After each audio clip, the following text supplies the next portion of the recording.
Existe uma misteriosa lei não escrita que governa os encontros humanos, uma dinâmica tão antiga quanto a própria consciência, e você provavelmente já sentiu sem conseguir nomeá-la. É esta. Certas presenças desestabilizam aqueles que vivem de máscaras. Não por confronto, não por intenção, mas por algo muito mais profundo e inquietante. Simplesmente por existirem como são. Essas pessoas funcionam como espelhos involuntários, refletindo de volta aquilo que outros passam a vida inteira tentando esconder de si mesmos. E esse reflexo, meu amigo, esse reflexo é insuportável para quem construiu toda uma identidade sobre ilusões cuidadosamente elaboradas. Você já reparou como certas pessoas entram em um ambiente e algo muda no ar? Não é carisma performático, não é charme calculado. É outra coisa. É como se a própria qualidade de sua presença ativasse algo no inconsciente coletivo, um alarme primitivo que grita nas profundezas daqueles que vivem de fachadas. Esta pessoa enxerga através de mim. E esse ver através, essa transparência involuntária que você carrega sem pedir permissão, é exatamente o que desestabiliza o narcisista até o âmago. Carl Jung nos ensinou que a psique humana opera fundamentalmente por meio de projeções. Nós projetamos no mundo externo aquilo que não conseguimos reconhecer em nós mesmos, especialmente nossa sombra, aquela parte rejeitada, negada, empurrada para os cantos mais escuros de nossa consciência. O narcisista vive inteiramente identificado com uma persona inflada, uma máscara grandiosa construída sobre fundações de areia. E quando encontra alguém que emana autenticidade genuína, não está diante de um inimigo comum, mas de uma ameaça existencial. Porque você, com sua presença integrada, ameaça desmantelar toda a estrutura defensiva que ele levou décadas construindo. Pense na metáfora da luz e da sombra. Certas almas carregam uma luz interior que ilumina não apenas seu próprio caminho, mas inevitavelmente os cantos escuros ao redor. Não é uma luz que se ostenta, não é uma iluminação que se anuncia. É simplesmente a qualidade natural de quem fez as pazes consigo mesmo, de quem olhou para sua própria sombra e a reconheceu como parte de sua totalidade. Mas para aqueles que vivem tão mergulhados na identificação com sua sombra negada, tão comprometidos com a rejeição de sua própria vulnerabilidade, qualquer claridade genuína torna-se uma agressão. É como acender uma luz forte em um quarto onde alguém passou anos acostumado à escuridão. Os olhos ardem, a pessoa recua, ataca a fonte de luz. Não porque a luz seja má, mas porque expõe tudo aquilo que ela preferia manter oculto. E você, portador dessa luz involuntária, torna-se o alvo, não do que fez, mas do que é. Hoje quero falar com você sobre 8 personalidades extremamente raras, 8 configurações psíquicas que emergem quando alguém escolhe o caminho da individuação, o processo junguiano de tornar-se inteiro em vez de permanecer fragmentado. Essas não são características que você adquire como se fossem medalhas ou conquistas. São aspectos do self que despertam quando você tem a coragem de ser autêntico em um mundo que recompensa a performance. Quando você escolhe a substância em uma cultura que celebra a superfície. Vamos entender os mecanismos psicológicos que operam nessa dinâmica, porque ela não surge do acaso. Jung identificou que o processo de individuação, essa jornada em direção à totalidade do self, exige que reconheçamos e integramos nossa sombra. Aquelas partes de nós mesmos que rejeitamos, que consideramos inaceitáveis, que empurramos para o porão do inconsciente enquanto construímos uma identidade socialmente palatável na sala de estar.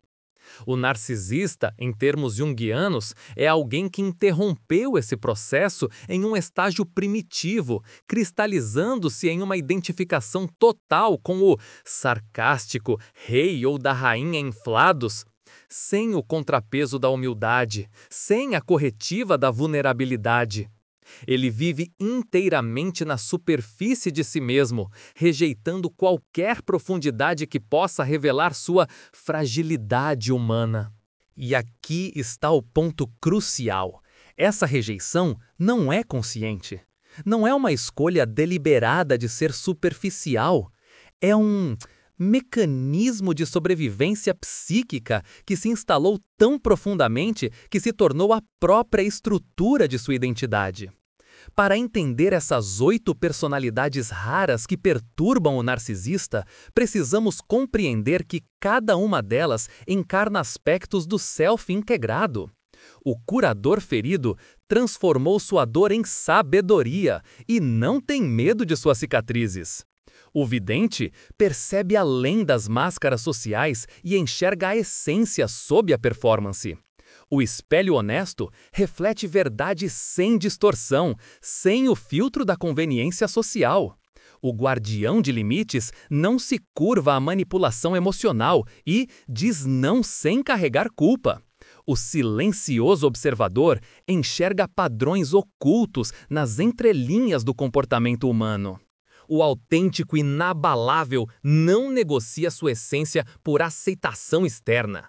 O questionador genuíno busca substância além de aparências e não se satisfaz com respostas superficiais. E o portador de luz interior irradia uma felicidade que não depende de validação alheia.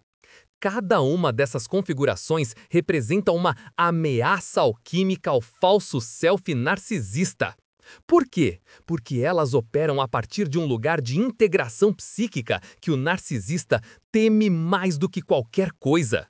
Quando você transformou sua ferida em sabedoria, quando você estabelece limites sem se justificar interminavelmente, quando sua alegria não precisa de plateia, você está vivendo de um centro interior que o narcisista sequer reconhece como possível. E essa possibilidade, esse vislumbre de outro modo de ser, é precisamente o que ativa sua sombra projetada. Ele não vê você, ele vê tudo aquilo que rejeitou em si mesmo, refletido de volta em sua presença. E essa visão é insuportável. É como se sua própria existência fosse uma acusação silenciosa contra a prisão que ele construiu para si mesmo e chama de identidade. Deixe-me aprofundar como esses mecanismos se manifestam no dia a dia, porque a psique não vive apenas em conceitos abstratos.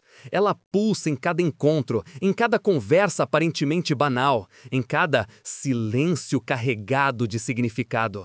A projeção opera de maneira tão sutil que raramente a reconhecemos enquanto acontece. Imagine que você é o curador ferido, alguém que passou por suas próprias batalhas internas e emergiu com uma compreensão profunda da dor humana. Você fala abertamente sobre suas vulnerabilidades, não como performance de fragilidade, mas como reconhecimento honesto de sua jornada. Para uma pessoa integrada, isso é autenticidade admirável. Mas para o narcisista, sua abertura é insuportável, porque ele construiu toda a sua identidade sobre a negação de qualquer fraqueza. Então ele projeta em você não coragem, mas patético autorrebaixamento. Ele precisa diminuir sua vulnerabilidade para não confrontar a própria.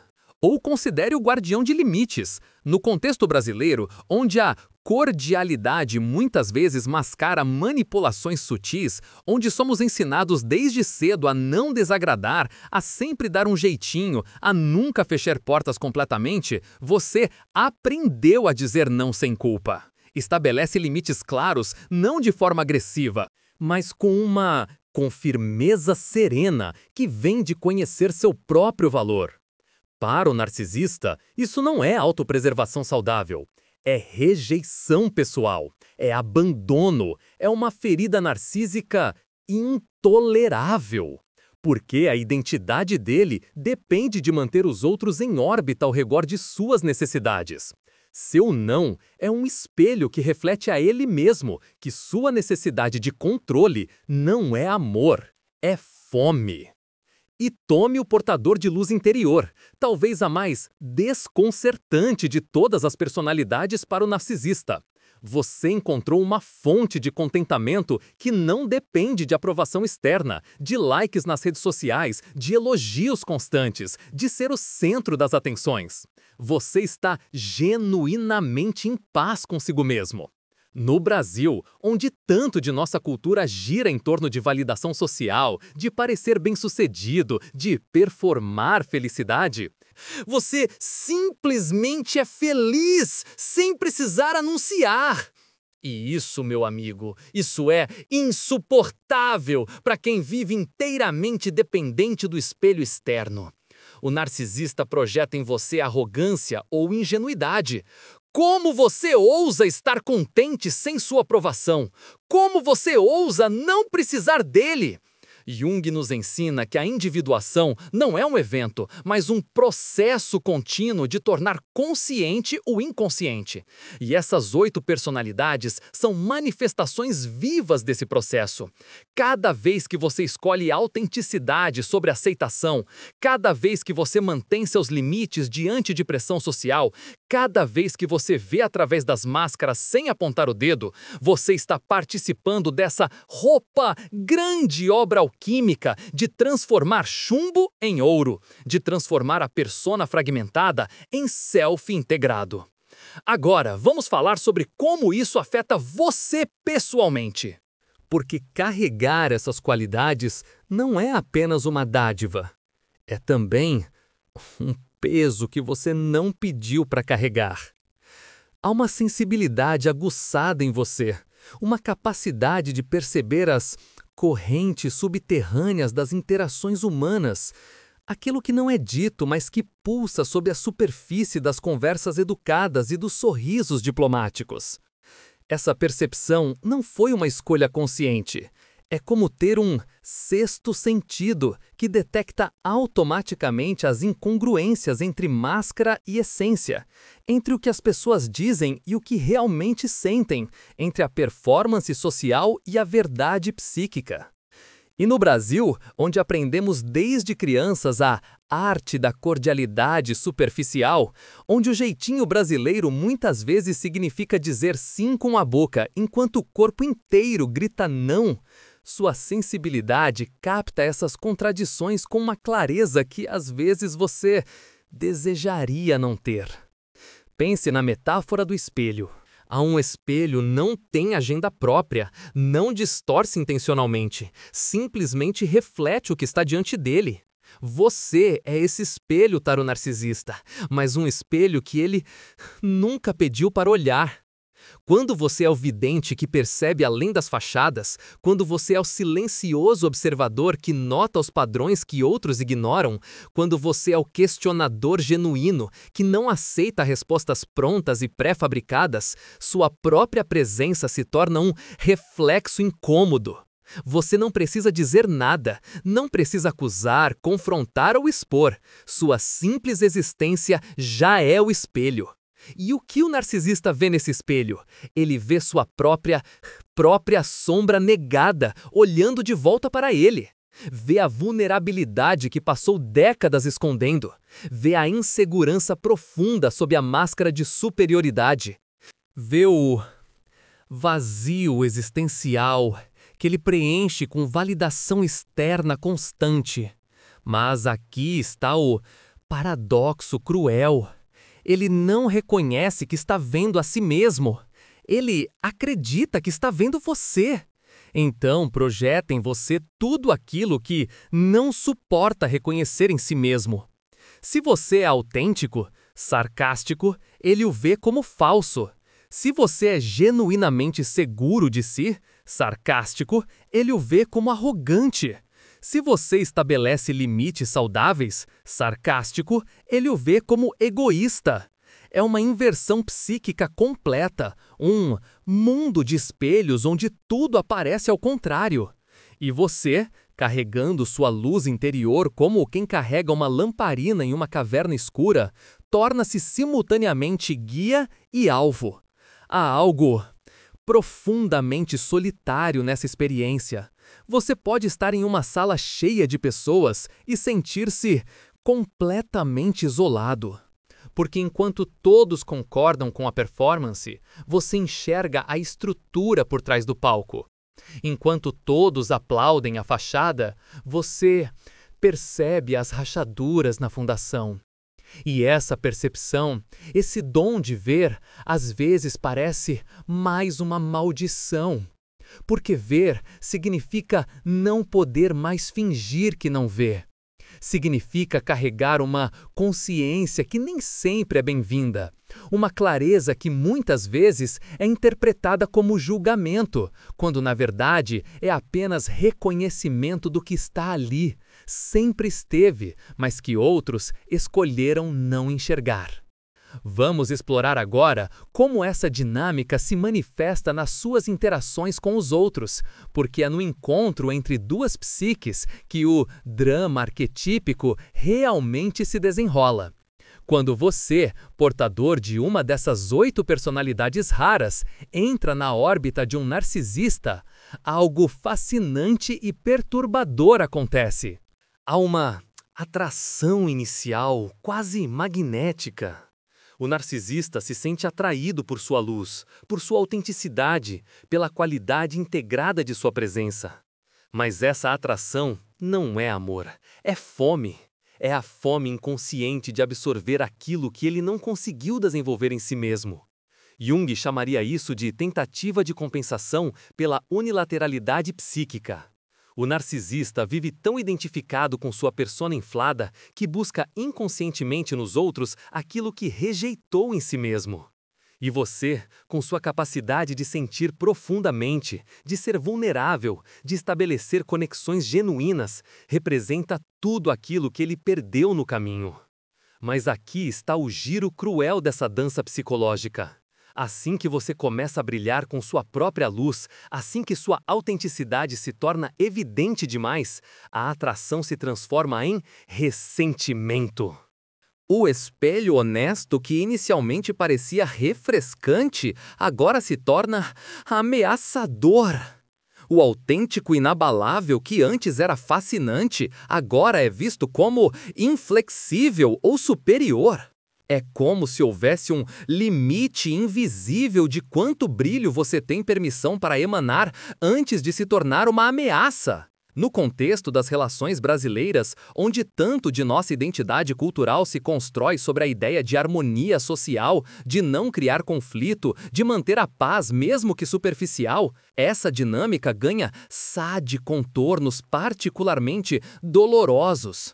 Você pode se pegar constantemente se diminuindo para não incomodar, apagando seu próprio brilho para não provocar a inveja alheia, silenciando suas percepções para não ser rotulado como difícil ou complicado. A inveja, esse sentimento tão humano e tão negado, opera no coração dessa interação. Mas não é a inveja simples de querer o que o outro tem. É a inveja existencial de quem o outro é. O narcisista não inveja seus bens materiais ou suas conquistas externas, embora possa racionalizar assim. Ele inveja sua capacidade de estar em paz consigo mesmo. Inveja sua habilidade de sentir profundamente sem se fragmentar. Inveja sua coragem de ser vulnerável sem se desintegrar. E como a inveja é um dos sentimentos mais insuportáveis para o ego humano reconhecer, ela se disfarça, torna-se crítica velada, torna-se desvalorização sutil, torna-se aquele comentário que parece elogio, mas deixa um gosto amargo. No Brasil, conhecemos bem isso. A frase que começa com "nossa amiga", seguida de uma facada psicológica disfarçada de preocupação. Os mal-entendidos se multiplicam porque vocês estão literalmente falando línguas diferentes. Quando você, como questionador genuíno, faz perguntas que buscam substância real, o narcisista ouve a acusação. Quando você, como guardião de limites, diz "não posso agora", ele ouve "você não me ama". Quando você, como portador de luz interior, simplesmente existe em seu contentamento, ele vê arrogância onde há apenas paz. Essas não são apenas falhas de comunicação, são colisões entre diferentes estágios de desenvolvimento psicológico, entre alguém que está no caminho da individuação e alguém que está fugindo dela com todas as forças. Agora precisamos falar sobre os custos, os paradoxos profundos e muitas vezes invisíveis de carregar essas qualidades em um mundo que nem sempre está pronto para recebê-las. Ser alvo constante de projeções narcisistas é como carregar o arquétipo de Prometeu, aquele titã que roubou o fogo dos deuses para dar aos humanos e foi punido eternamente por isso. Você trouxe luz, trouxe consciência, trouxe a possibilidade de algo mais profundo. E Sed, castigado precisamente por essa dádiva. Ou pense em Cristo no Getsêmani, carregando uma consciência que aqueles ao seu redor ainda não podiam suportar, sentindo o pede de ver o que outros escolheram não ver, de saber o que outros preferiam ignorar. Os mitos e as escrituras sagradas estão repletos dessas figuras, porque elas representam uma dinâmica arquetípica eterna. Jung via em Cristo não apenas uma figura histórica, mas um símbolo do self, da totalidade psíquica que cada um de nós é chamado a alcançar. E o que aconteceu com Cristo? Foi sede, rejeitado, traído, crucificado, precisamente por encarnar essa totalidade que ameaçava as estruturas de poder baseadas em ilusão e fragmentação. Você não precisa ser religioso para sentir a verdade psicológica dessa história. Ela se repete em cada era, em cada cultura. No Brasil, nossos próprios mitos ecoam essa dinâmica. O curandeiro da aldeia que é temido justamente por seu poder de cura. O pajé que vive nas bordas da comunidade porque sua visão é simultaneamente necessária e perturbadora. O sábio que habita a sádia montanha, porque sua sabedoria expõe a ignorância coletiva que todos concordaram em não questionar.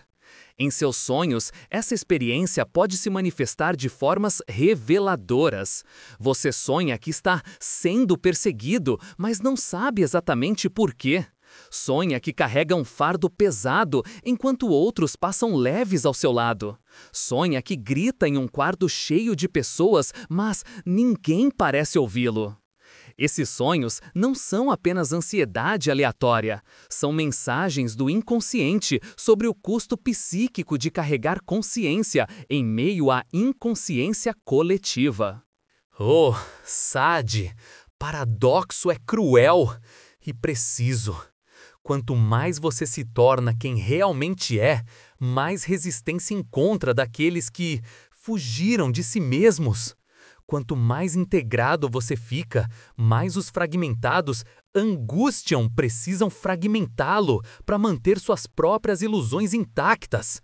É como se sua plenitude fosse uma sádia acusação silenciosa contra a escolha deles de permanecer divididos. E as armadilhas são sedutoras, meu amigo. Você pode começar a se apagar para não incomodar, diminuindo seu brilho para caber nos espaços apertados que outros construíram. Pode começar a duvidar de sua própria percepção quando todos ao redor insistem que você é sensível demais, intenso demais, profundo demais, complicado demais. Essas palavras, demais, são angustiantes tentativas de fazê-lo caber em moldes que sua alma já ultrapassou. Há também a armadilha de tomar as projeções como verdades pessoais. Quando alguém o acusa de arrogância porque você estabeleceu limites, quando alguém o chama de frio porque você não se deixou manipular emocionalmente, quando alguém o rotula como falso porque sua autenticidade expõe a falsidade dele, você pode começar a internalizar essas acusações e talvez a Armadilha mais sutil de todas, o messianismo invertido, a crença de que é seu papel salvar ou despertar o narcisista. Jung era claro sobre isso. A individuação é sempre uma jornada solitária que cada alma deve escolher por si mesma. Você não pode fazer o trabalho interno de outro. Você não pode forçar alguém a olhar para sua própria sombra. Agora convido você a uma reflexão profunda e honesta consigo mesmo. Em qual dessas 8 personalidades você se reconhece?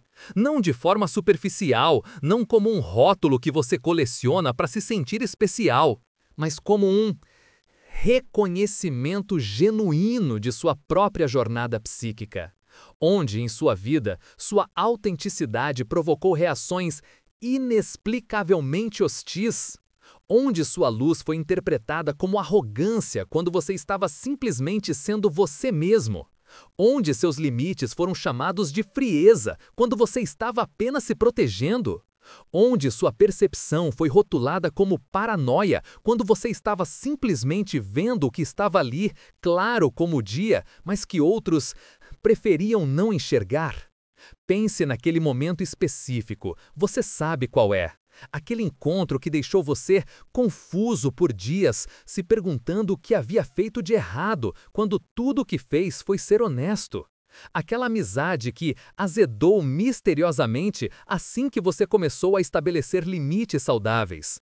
Aquele relacionamento onde quanto mais você se mostrava autêntico, mais o outro se afastava ou atacava. Reconhecer essa dinâmica não é sobre culpar ou julgar nem você, nem o outro. É sobre compreender os mecanismos arquetípicos que governam os encontros humanos quando há diferentes níveis de integração psíquica em jogo. Jung nos ensina que todos carregamos sombra, todos projetamos, todos temos partes inconscientes que operam sem nosso conhecimento. A diferença está em quem escolhe fazer o trabalho de trazer essas partes para a consciência e quem escolhe mantê-las enterradas enquanto projeta furiosamente no mundo externo. E aqui está o potencial imenso de crescimento que essa compreensão traz. Quando você entende que a rejeição que enfrenta não é pessoal, mas arquetípica, você se liberta da necessidade compulsiva de se modificar para agradar. Pode estabelecer limites sem a culpa paralisante que foi programada em você desde a infância. Pode, confidente, reconhecer sua própria sombra, seus próprios pontos cegos, sem se identificar com as projeções distorcidas que outros jogam sobre você. Pode, confidente, caminhar em direção à individuação sem pedir permissão, sem esperar aprovação, sem precisar que todos concordem com sua jornada. Mas esse caminho exige discernimento e cuidado com seu eu interior. Discernimento para reconhecer quando você está lidando com projeção e quando está recebendo feedback legítimo que pode auxiliar seu crescimento. Nem toda crítica é projeção narcisista. Às vezes, genuinamente nos amam, apontam nossos pontos cegos não para nos diminuir, mas para nos ajudar a crescer. A diferença está na qualidade da intenção e no efeito que tem sobre você. Uma crítica construtiva, mesmo quando dói, deixa você sentindo-se visto e convidado a crescer. Uma projeção narcisista deixa você sentindo-se diminuído e confuso, como se estivesse sendo acusado de crimes que não cometeu.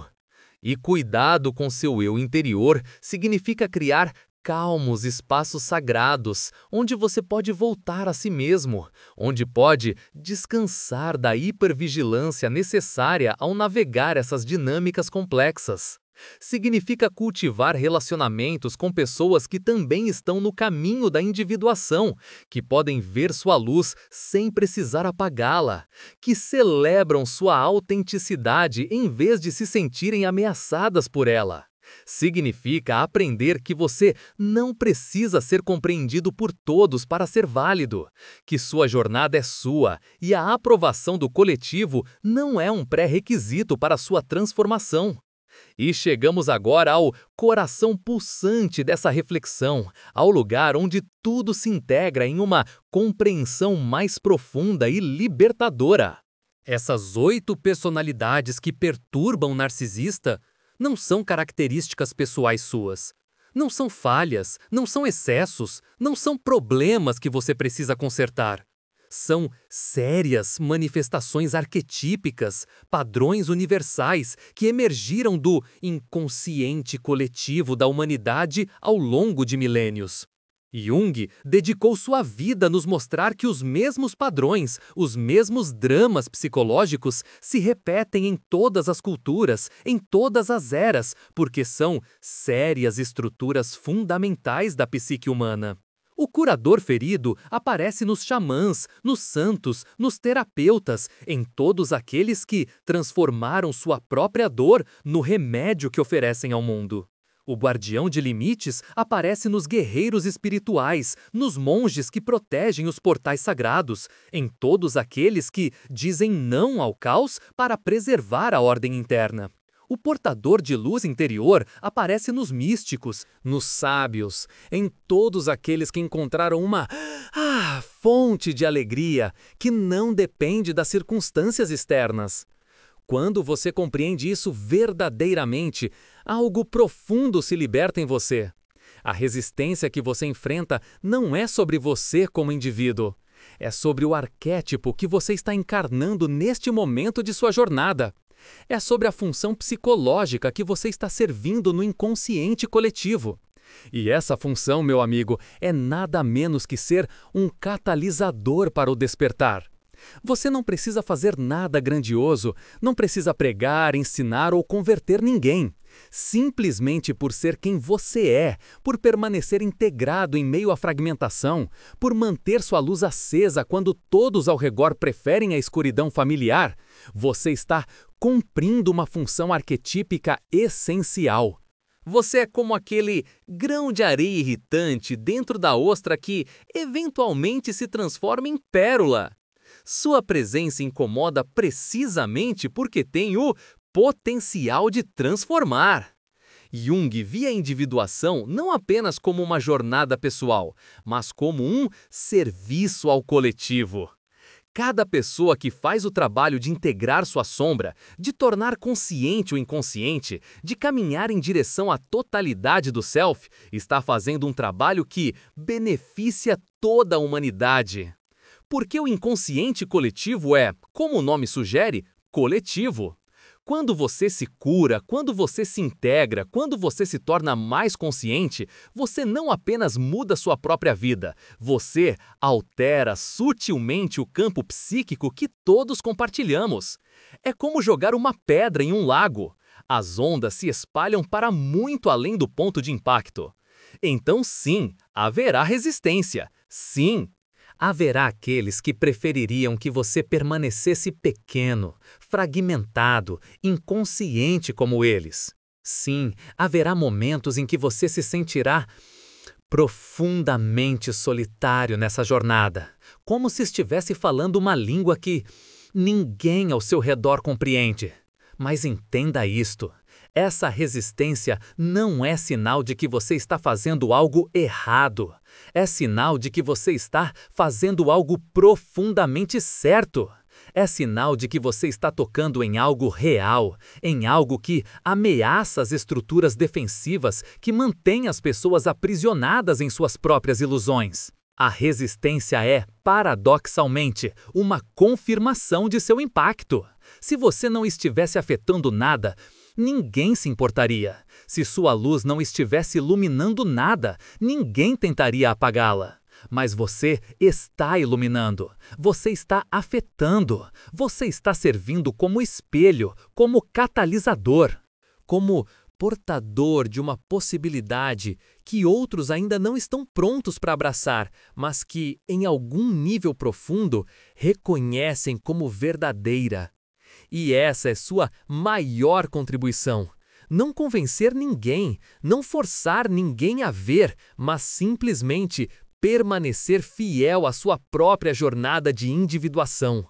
Porque no momento em que você faz isso, no momento em que você escolhe a integridade sobre a aceitação, a autenticidade sobre a performance, a profundidade sobre a superfície, você está dizendo ao inconsciente coletivo que outro caminho é possível. Você está plantando sementes que podem não florescer imediatamente, mas que estão ali, no solo fértil do inconsciente, esperando o momento certo para germinar. Então, continue. Continue sendo o curador ferido que não esconde suas cicatrizes.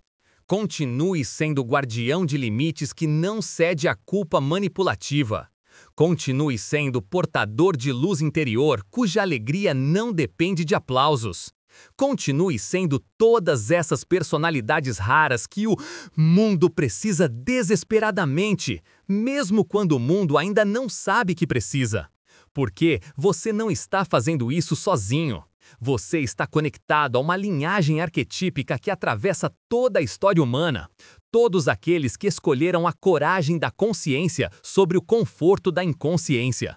E nessa escolha diária de permanecer íntegro, você está participando da grande obra de transformação que Jung chamou de individuação, que os alquimistas chamavam de opus magnum e que no fundo é simplesmente o processo de se tornar plenamente humano.